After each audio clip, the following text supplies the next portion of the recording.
Hey guys, in this quick tutorial I will show you that how to select English in your Duolingo app. So I will show you exactly how to do this. So first of all, you have to just click to open your Duolingo app and you will be here. You have to just click on the get started option, and here you have to just click on the continue and wait for loading, and again click on the continue.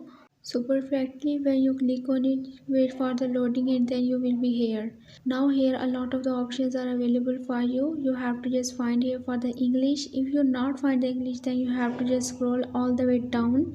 At the bottom of this list you will find here an option of the more. Just click on it, and here you have to just again scroll down, and here just search for the English, and here you will find English but in the Dutch language. You have to just click on it and then click on the continue. Once you done, you have to just click on change to German and you will successfully get this English. I hope this video will be very helpful for you. For more information, you can visit my website whose link I have shared in this video's description. So leave a like and a comment for this video, and also subscribe my channel. Let me guide. Thanks for watching.